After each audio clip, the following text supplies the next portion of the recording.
오늘 함께 살펴본 마태복음 23장 23절에서 39절 이 후반부 구절에서도 우리 주 예수님께서 위선자들을 향하여 저주하시고 책망하시는 모습을 볼 수가 있습니다.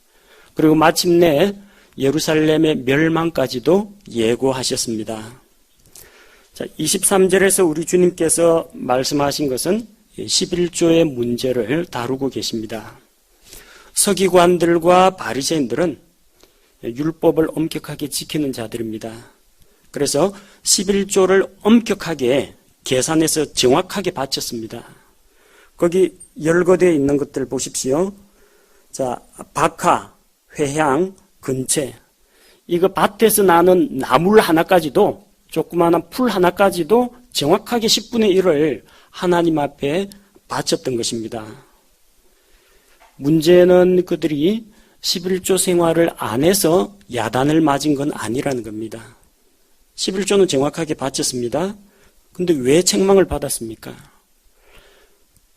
겉으로 드러나는 행위로 11조는 했지만 속으로 우리가 갖추어야 될 11조의 기본 정신, 곧 하나님의 주인 되심, 하나님 사랑과 이웃 사랑, 이런 것들을 등한시했기 때문입니다. 율법의 기본 정신은 하나님의 사랑과 또 하나님의 공의가 담겨져 있습니다.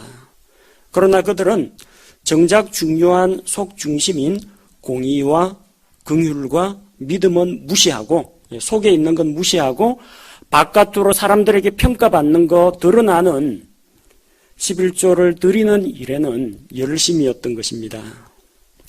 우리 주님께서 말씀하십니다. 속 중심만 좋으면은 행동은 아무렇게 해도 괜찮다. 잘못된 겁니다. 속 중심은 마음에는 없지만 기본적으로 할 거 다 하고 지킬 거 다 지킨다.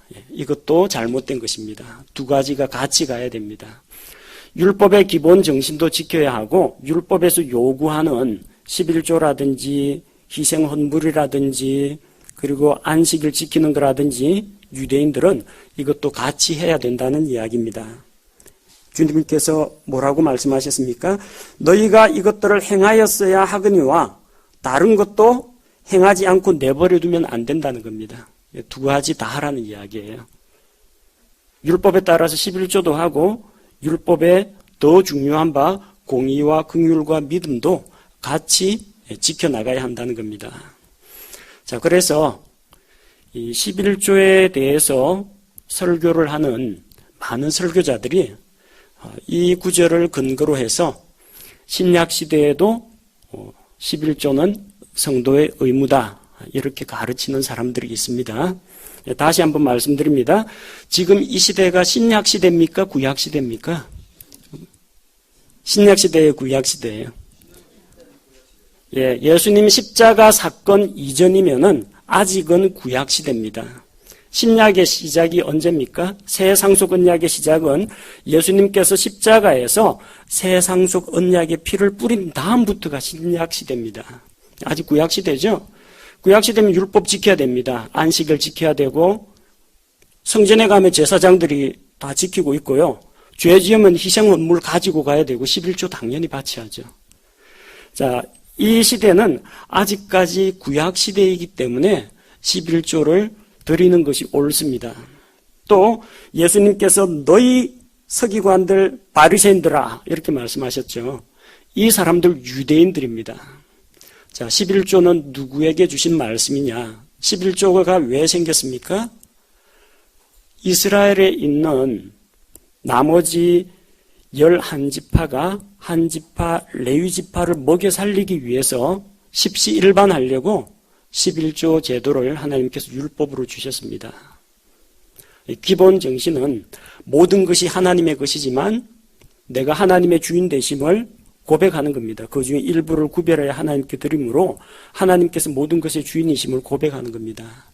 그리고 11조에는 사랑과 나눔의 정신이 들어가 있습니다. 전적으로 하나님의 일을 하고 있는 이 사역자들, 레위인 제사장들을 위해서 그들은 직업을 갖고 목축이나 농사 일을 하지 않습니다. 성전에서 섬깁니다. 성전을 섬기고 제단을 섬깁니다. 그래서 그들이 그 섬기는 일을 통해서 먹고 살 수 있도록 다른 지파가 생활을 보조해 주는 겁니다. 그 당시는 아직 성전이 있었습니다. 제사장도 있습니다. 희생 헌물도 있습니다. 또 그리고 그들은 유대인들입니다. 당연히 11조를 해야 합니다. 이거는 지금 신약 시대를 살아가는 신약 교회 성도들을 향해서 하신 말씀이 아니라는 겁니다. 예수님 십자가에 달려 단 한 번, 단번 속죄로 우리의 죄의 문제를 영원토록 해결해 주셨습니다. 완전한 속죄를 이루었습니다. 따라서 이제부터는 성전에 소나 양이나 가지고 갈 필요가 없어요. 희생제사가 필요 없다는 겁니다. 예수님께서 완전한 희생을 드리셨기 때문에 또 그 희생 헌물의 효력은 영원합니다. 예수님의 희생 헌물의 효력은 영원토록 유지가 됩니다. 짐승 희생은 더 필요 없습니다. 자, 희생제사가 필요 없으니까 제사장이 필요하지 않습니다. 성전도 필요하지 않습니다. 따라서 11조라는 그 제도가 필요가 없다는 이야기입니다. 제가 이 말씀을 드리는 것은 헌금하지 말라 그런 이야기가 아닙니다. 이것도 옳거니 이제는 헌금 안 할 수 있는 명분이 생겼다. 그렇게 생각하시면 곤란합니다. 11조라는 구약의 율법의 의무로서의 그 11조 의무가 신약교회 성도들에게 해당되지 않는다는 겁니다. 그들이 수입에 얼마를 들였는지 아십니까? 11조가 세 종류가 있어요. 하나는 일반적으로 우리에게 알려진 11조가 있습니다. 10분의 1을 가지고 레위인들에게 주는 11조가 있습니다. 한 해에 수확과 소출 그리고 가축의 11조를 그렇게 드립니다. 또 11조가 있습니다. 절기의 11조가 있습니다. 이거는 축제 때 이스라엘의 명절 절기 때 10분의 1을 따로 구분해서 하나님 앞에서 자기 가족과 자기 종들과 함께 먹고 마시고 즐기는 겁니다. 먹는 11조도 있습니다. 오늘날 교회에서 11조 갖고 뭐 사 먹으라고 하면은 교인들 깜짝 놀랄 겁니다. 구약시대는 그런 11조가 있습니다. 잔치의 11조, 축제의 11조라고 합니다. 또 11조가 있는데 3년에 한 번 드리는 11조가 있습니다. 3년에 한 번 가난한 자, 구체적으로 이야기하면은 과부들, 아비 없는 아이들, 나그네들을 위해서 가난한 자들을 구제하기 위한 11조가 3년에 한 번씩 있습니다. 자, 그럼 대충 잡아도 적어도 한 22% 정도 나올 겁니다. 20% 넘어갑니다. 율법의 의무로 드리는 게 20%가 넘습니다. 그거 다 드려야 돼요. 안 드리면 율법 위반입니다. 자, 그러면은 우리는 그렇게 의무적으로 몇 %를 드려야 한다라는 그런 규정은 없습니다. 그러나 율법에서 자유롭게 되어서 하나님의 은혜의 법 아래 있다면 율법 수준에 깔짝깔짝 그 겨우 따라가려고 해서는 안 됩니다. 그거보다 더 풍성히 후하게 또 자원하는 마음으로 나누는 마음으로 드리는 것이 신약시대의 올바른 헌금 방법입니다. 그냥 수입 가운데서 10분의 1 딱 잘라가지고 하나님께 바치고 이제부터 10분의 9는 내 것이다. 이런 생각을 가져서는 안 된다는 겁니다. 자, 예수님께서 이 말씀을 하신 것은 지금 11조를 하느냐 마느냐의 문제가 아니라 그들의 위선에 대해서 말씀하셨습니다. 사람들이 겉으로 체크하고 확인할 수 있는 11조는 칼같이 지키면서 사람들에게 보이지 않는 마음속에 있는 공의와 긍휼과 믿음은 등한시하는 그런 이중적인 자세 때문에 예수님께서 책망하신 것입니다. 24절에 보니까 너희 눈먼 안내자들아 너희가 모기에는 긴장하고 낙타는 삼키는도다. 모기에는 바짝 쫄아가지고 긴장하고 낙타는 삼킨다고 했습니다. 왜 모기에게 긴장을 할까요? 유대인들이 이제 포도즙이나 기름을 거를 때는 요 깔때기로 거릅니다. 찌꺼기 같은 게 들어가지 않도록. 근데 거기에 이상한 날벌레 같은 것들이 빠져가지고 잘못하면 날벌레 같은 거 물이나 이런 포도즙 받아놓으면요 거기에 날벌레들이 앉았다가 헤엄쳐다 빠져 죽습니다. 근데 이걸 잘 거르지 않으면요, 포도즙이나 기름 안에 모기가 들어간다는 겁니다. 모기가 어떤 곤충이에요? 뭐 돼지나 사람이나 피를 빨아먹습니다. 그럼 그 모기를 자기도 모르게 이게 마시는 수가 있다는 겁니다. 피는 먹지 말라고 했죠? 근데 모기 마시다가 이 피를 먹게 되면 율법을 어기는 겁니다. 바짝 긴장해가지고 못 들어가게 하는 겁니다. 그 다음 곤충들 가운데, 땅에서 기기도 하지만 뛰는 건 괜찮습니다. 다리가 있어서 뛰는 뭐 메뚜기 같은 거는 식용으로 먹을 수가 있습니다. 그러나 날개가 달려 있어서 날면서 땅바닥을 이렇게 기어다니는 거, 모기, 파리, 이건 먹으면 안 됩니다. 그것도 레위기 11장에 나오는 먹지 말아야 할 종류입니다. 모기는 땅에서 메뚜기처럼 점프하면서 뛰지는 못합니다. 벽을 기거나 날아다닙니다. 부정한 곤충이에요. 먹으면 안 됩니다. 그러니까 바짝 긴장해가지고 깔때기로 잘 걸러내야 됩니다. 잘못해가 모기 먹으면은 문제가 되죠. 그런데 그렇게 모기에는 긴장하는 유대인들이 낙타는 통째로 삼킨다는 겁니다. 레위기 11장 4절에 보면 낙타는 되새김질은 합니다. 하지만 굽이 갈라지지 않았습니다. 따라서 부정한 짐승입니다. 아라비아인들은 멀리서 정말 귀한 손님이 오면 자기 전 재산이라고 할 수 있는 낙타를 잡아서 대접을 합니다. 낙타 요리를 최상으로 칩니다. 사막에서 사는 사람들한테는 사막의 배, 자기들 자가용입니다. 낙타는. 근데 그 낙타를 잡았다는 것은 지극정성으로 손님을 접대한다는 이야기입니다. 아랍인들은 그런데 유대인들은 낙타 고기를 먹어서는 안 됩니다. 메르스 때문이 아니고요. 율법에서 낙타를 먹는 게 금지가 되어 있습니다. 자, 그런데 그 조그만한 모기에는 그렇게 신경을 쓰면서 낙타는 통째로 삼키는 그런 어리석은 일을 한다는 겁니다. 율법에서 요구하는 사소한 요구나 주문은 철저하게 지키지만 큰 것은 오히려 안 지킨다는 겁니다. 그래서 그들은 안식일에 예수님의 제자들이 길을 가다가 너무 배가 고프니까 곡식 이삭을 따먹었습니다. 자, 곡식 이삭을 탁 꺾었어요. 수확, 추수했습니다. 껍질 벗게 하죠. 비볐으니까 껍질 벗겼으니까 탈곡. 그리고 먹었어요. 안식일을 수확과 탈곡을 했다고 안식일 위반이라고 그들을 정죄했습니다. 물론 예수님께서 예수님 자신이 안식일의 주인이라는 것을 말씀해 주시고 그들을 깨우쳐 주셨습니다.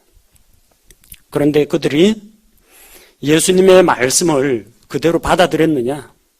나중에 나가가지고 어떻게 하면 예수님을 죽일 수 있을까? 살인 모의를 합니다. 자, 안식일에 살인 계획 세우는 거 안식일 위반입니다. 마음속으로 누구를 미워하는 정도가 아니라 아예 죽이고자 작정하고 계획을 세웠습니다. 안식일에. 어느 게 안식일 위반입니까? 곡식 이삭 이거 까먹는 요런 데는 대단히 민감하면서 안식일에 서슴없이 메시아를 죽이고자 하는 계획을 세웠다는 겁니다. 자, 그래서 그들은 모기와 같이 사소한 거에는 긴장하지만 낙타와 같이 더 크고 중요한 것은 아무런 거리낌 없이 꿀꺽꿀꺽 삼킨다는 겁니다. 25절과 26절을 보니까 그들은 겉은 깨끗하게 하지만 속은 더럽다는 겁니다.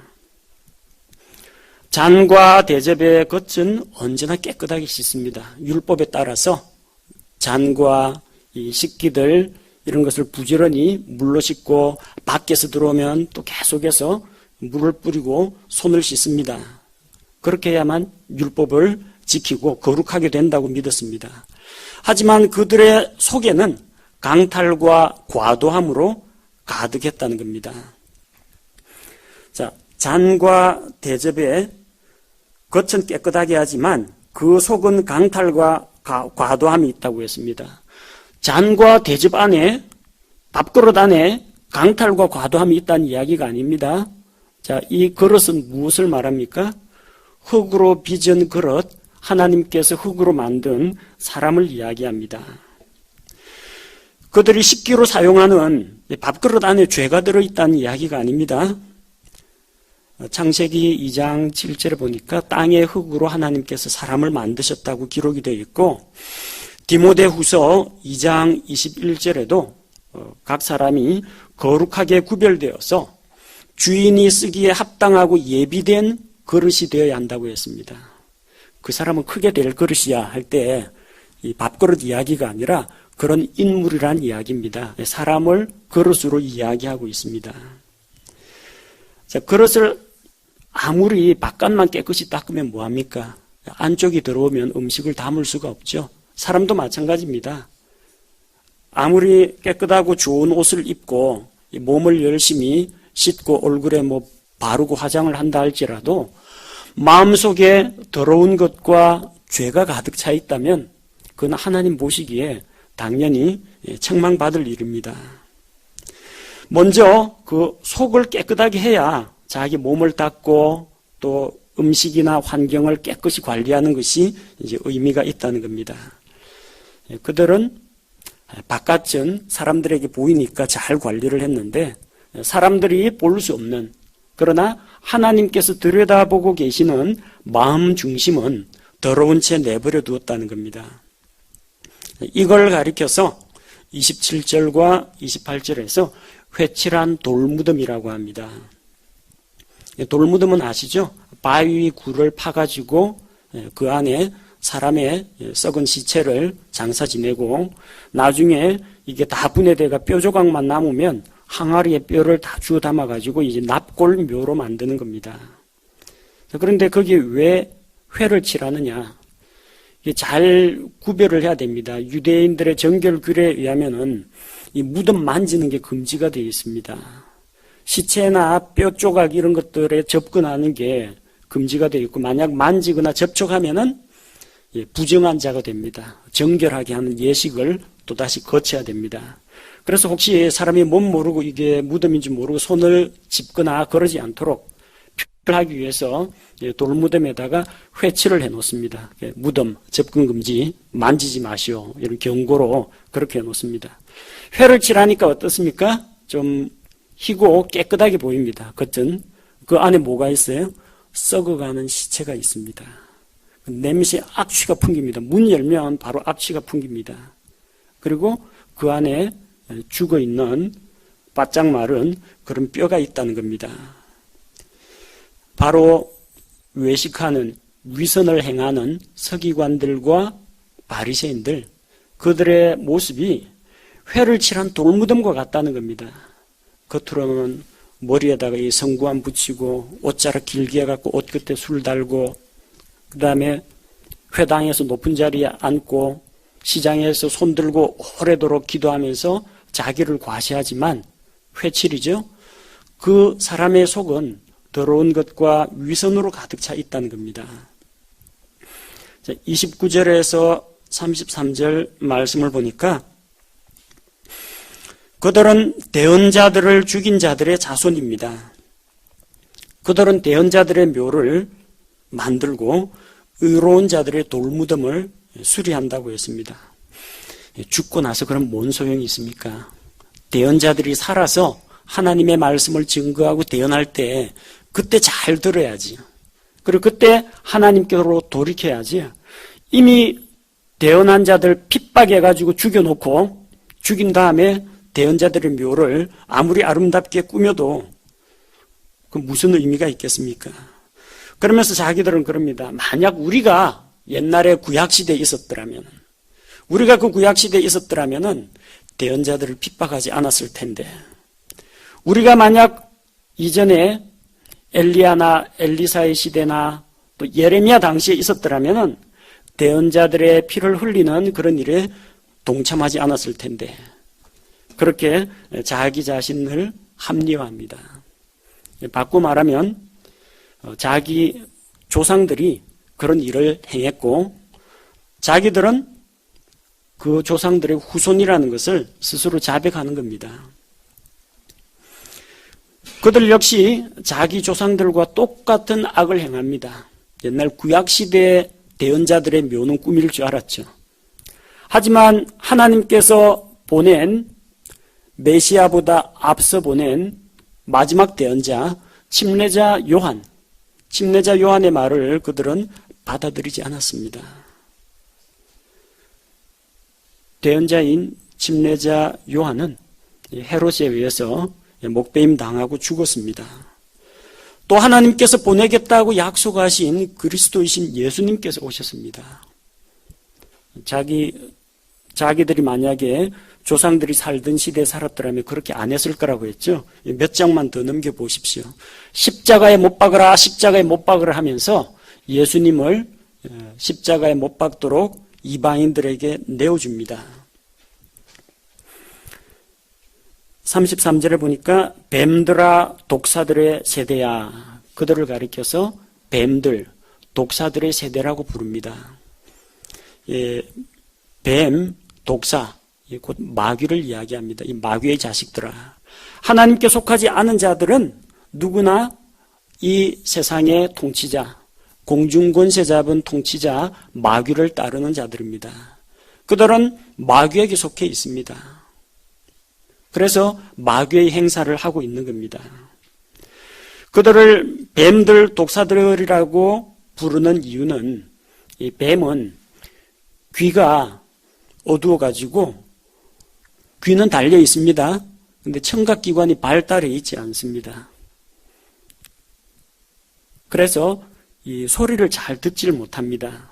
다만 냄새와 진동으로 촉각으로 사물을 구별합니다. 보통 인도 사람이 요 항아리에 코브라 집어넣고 여기 피리를 불며 코브라가 춤추면서 이렇게 올라오는데요. 피리 소리 때문에 그런 게 아니고요. 그 공기 진동이 이 항아리에 전달되기 때문입니다. 그리고 피를 불면서 입에서 나오는 그 공기, 그 냄새를 맡고 반응을 보이는 겁니다. 뱀은 귀가 어두워서 듣지를 못합니다. 곧 하나님의 말씀을 들을 귀가 없는 그들을 가리켜서 독사들의 세대라고 합니다. 하나님의 말씀을 무시하는 그들은 마귀와 함께 지옥의 정죄를 당합니다. 지옥은 사람 들어가라고 만들어 놓은 게 아닙니다. 마귀와 그의 천사들을 위하여 예비된 영원한 불에 들어가라고 했습니다. 원래 그게 마귀들을 심판하기 위해서 예비된 겁니다. 그런데 하나님을 거부하고 끝까지 마귀를 따르겠다, 예수 그리스도의 복음을 받아들이지 않겠다, 그럼 마귀가 좋으면 마귀 따라가야 됩니다. 마지막 종말도 마귀와 함께 영원히 꺼지지 않는 불호수 속에서 그들은 영원한 파멸의 형벌을 받게 될 것입니다. 자, 34절에서 36절 말씀을 보니까 그들은 대언자들을 핍박하는 자들로 기록되어 있습니다. 하나님께서는 대언자들과 지혜자들과 서기관들을 보내서 계속해서 자신의 말씀을 그들에게 전달해 주셨습니다. 하지만 그들은 하나님께서 보내신 그 대언자들을 죽이거나 십자가에 못 박고 회당들에서 채찍질을 하고 또 이 도시에서 저 도시로 따라다니면서 계속 핍박을 합니다. 그들은 자기 조상들이 했던 그 행사를 그대로 합니다. 마귀에게 속한 자로서 마귀의 행사를 그대로 하고 있다는 겁니다. 자, 35절은 또 특별히 중요한 구절입니다.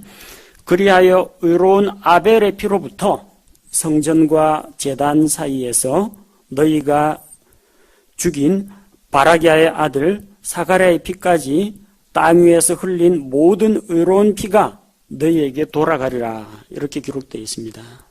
자, 아벨의 피로부터 사가랴의 피까지 이 모든 대언자들의 피가 너희에게로 돌아갈 것이라고 했습니다. 자, 성경에서 처음으로 대언자라고 하나님께서 인정을 한 사람은 성경의 아브라함입니다. 명시적으로 이 사람은 나의 대언자다라고 명시적으로 하나님께서 말씀하신 것은 아비멜렉 앞에 있는 아브라함에 대해서 대언자라고 하셨습니다. 그러나 실질적으로 성경에 제일 먼저 등장하는 대언자는 아벨입니다.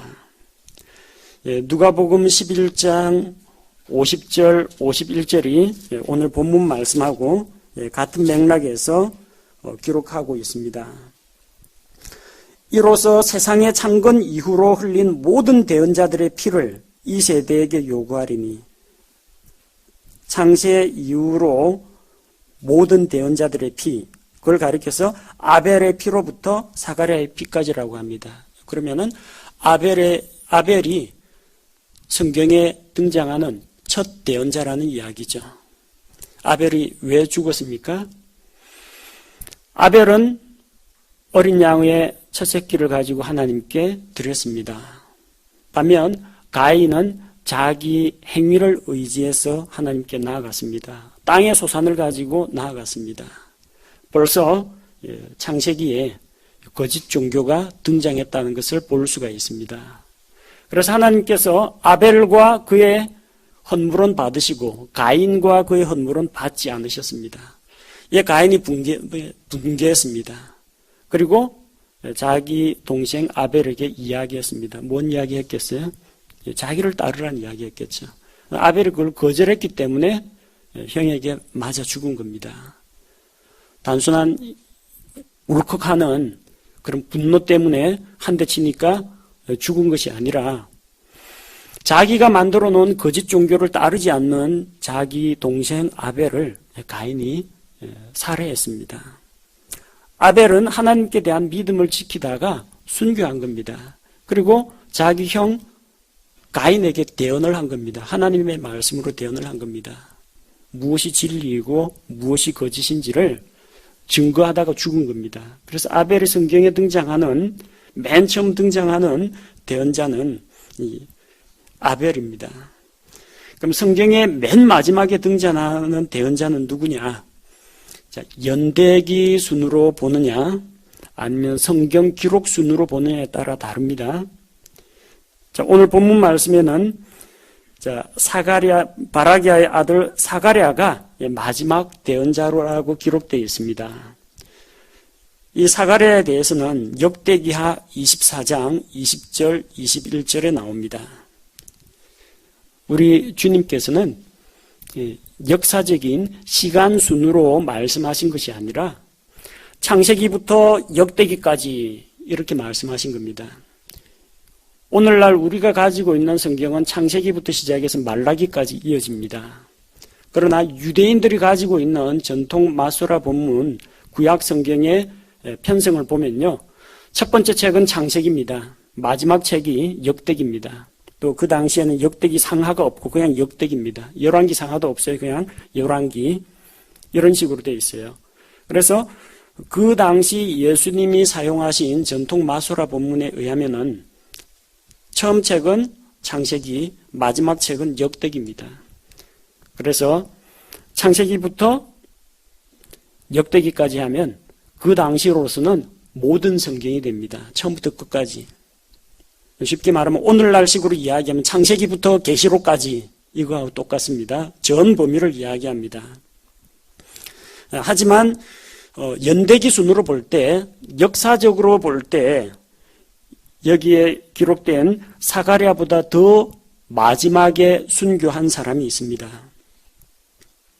앞서 말씀드린 그 사가랴는 요아스 왕 당시에 죽임을 당했습니다. 그로부터 약 250년 뒤에 여호야김 왕 때 대언자가 있습니다. 이 사람은 우리아라는 사람입니다. 여호야김 때 예루살렘 멸망에 대해서 대언을 하다가 죽었습니다. 예레미야에 기록되어 있어요. 예레미야가 어느 시대 사람인지 아시죠? 눈물의 대언자.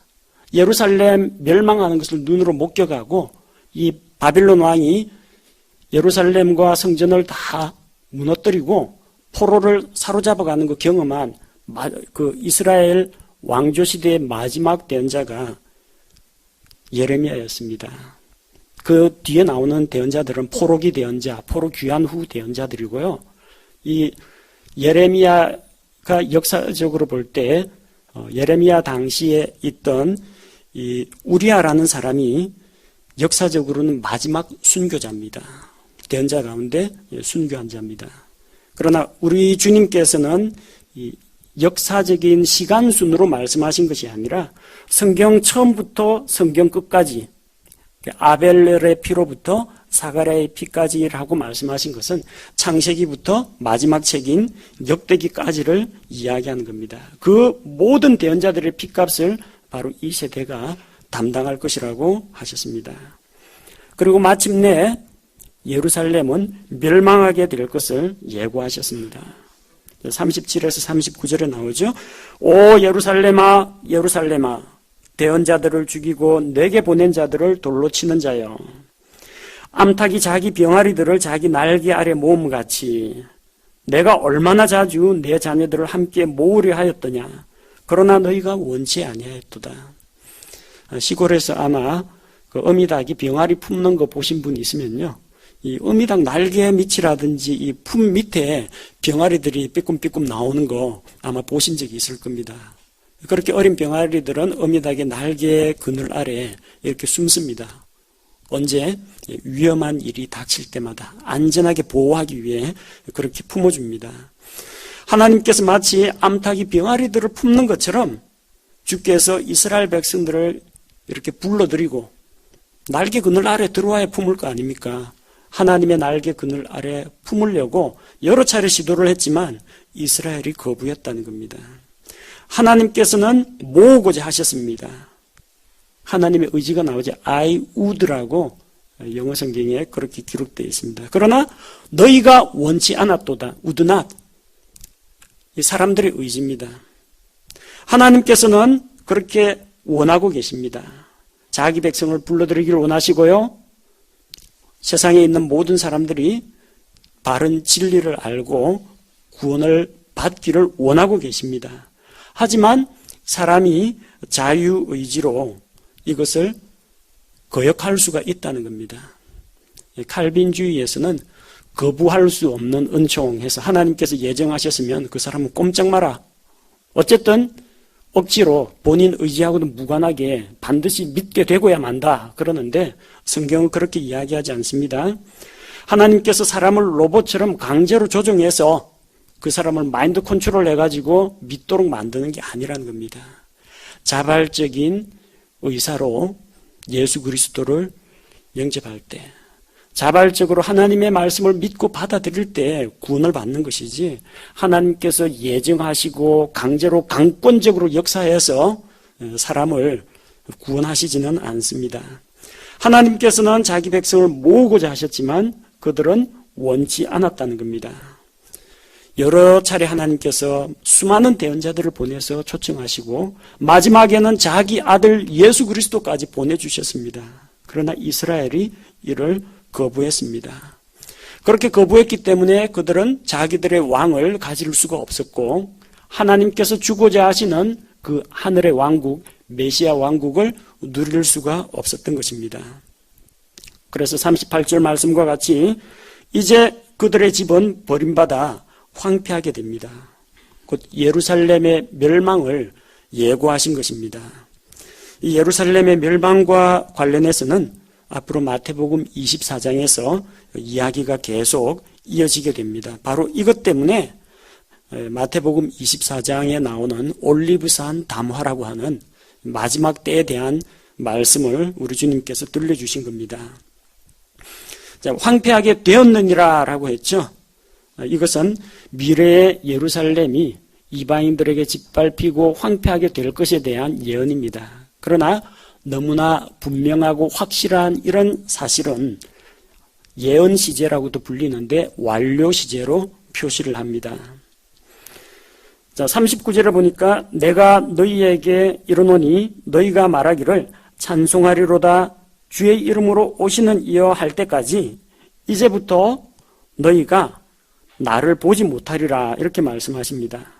근데 찬송하리로다 주의 이름으로 오시는 이여, 이거 벌써 우리 앞쪽에 마태복음 21장에 한번 했습니다. 예수님께서 예루살렘으로 들어오실 때 찬송하리로다 호산나 다윗의 자손이여 주의 이름으로 오시는 이여 가장 높은 곳에서 호산나, 이거 벌써 했습니다. 근데 왜 마태복음 23장에서 주님께서 다시 말씀하시기를 찬송하리로다 주의 이름으로 오시는 이 할 때까지 이제부터 너희가 나를 보지 못하리라 이렇게 말씀하시느냐?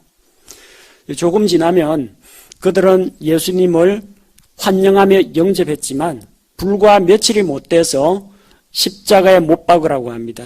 그리고 강도 바라바를 놓아주고 예수는 십자가에 못 박도록 넘겨주도록 합니다. 그들은 예수님을 거절했습니다. 민족적으로 예수님을 거절했습니다. 그래서 그 왕국을 받아 누리지 못합니다. 그러나 하나님께서 정하신 한때에 그들이 다시 회복되는 때가 있습니다. 신약교회가 휴거가 된 이후, 환란기 유대인들은 이제 적그리스도의 왕국을 쳐부수고 이 땅에 천년왕국을 세우실 메시아를 기다리게 됩니다. 그래서 적그리스도로부터 핍박과 박해를 받으면서 이 땅에 다시 오실 예수님을 기다리며 찬송하리로다 주의 이름으로 오시는 이여 이렇게 예수님을 환영하게 될 겁니다. 그렇게 될 때 이스라엘이 민족적으로 회개하고 돌아올 때 바로 그때가 이스라엘이 회복되는 때입니다. 그래서 이것은 마지막 때와 관련된 말씀이라고 이해하시면 됩니다. 오늘 마태복음 23장 후반부에서도 위선자들에 대해서 진노하시고 책망하시는 우리 주님의 모습을 볼 수가 있었습니다. 하나님께서는 거칠애보다는 마음속 중심을 원하십니다. 시편 51편 6절에서도 주께서는 속부분에 있는 진실함을 원하시오니 마음속 중심의 진실함을 원하십니다.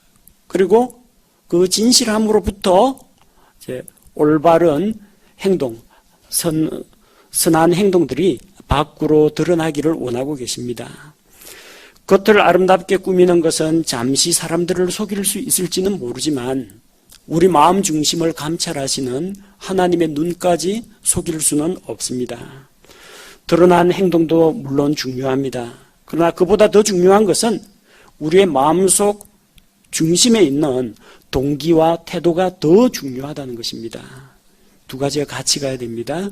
올바른 마음, 올바른 태도, 올바른 동기로부터 그리스도인의 선한 간증이 드러나야 합니다. 제가 기도하겠습니다.